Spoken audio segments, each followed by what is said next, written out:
The final portion of our presentation is accidents and injuries. How to prevent and prepare for accidents and injuries in children. This segment of our presentation has 3 learning objectives. Learning Objective 1. List 3 things you can do to prevent accidents and injuries in your child. Learning Objective 2. Discuss 2 things you can do to be prepared to deal with accidents and injuries. And the final objective is to use the book to answer 4 questions about safety. The top 2 ways to deal with accidents and injuries are preparation and prevention. Prevention helps keep your child safe, and you can find important safety tips in the book on pages 1 through 8.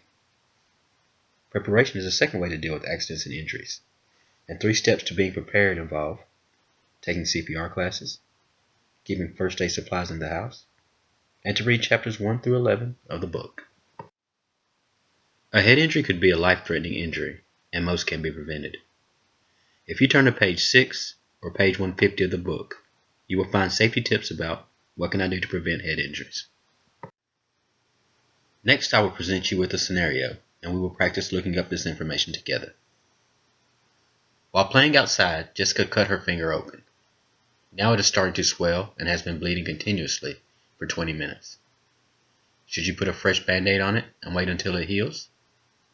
Where would you find this information in the book? As mentioned earlier, the picture index is a great way of finding information in the book. So let's turn to page VII, where you will see the illustration of the little boy and his tidy whities. The question asks us about Jessica's cut finger, so we should look at the body part that corresponds to the question. As you can see, we've highlighted the topic cuts and scrapes, and the information can be found on page 161. Page X also shows that cuts and scrapes can be found in chapter 11 on page 161. If you turn to page 161, you will see that the topic cuts and scrapes asks the same 4 basic questions. What is it? What do I see? What can I do at home? And when do I call the doctor or nurse? After reading through the entire topic, you will find the answer to the question on page 162.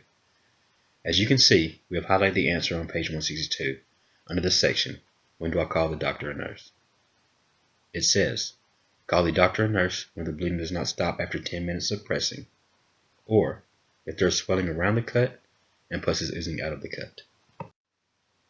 Before you begin your final book scavenger hunt of the day, I would like to say thank you for participating in our online presentation about the book, What to Do When Your Child Gets Sick, and the online book club.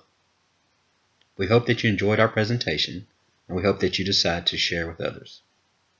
With that being said, now it is time to prepare for our book scavenger hunt. Next, you will see 4 questions about accidents and injuries. Practice using the book to find the answers, then see if your answers are right.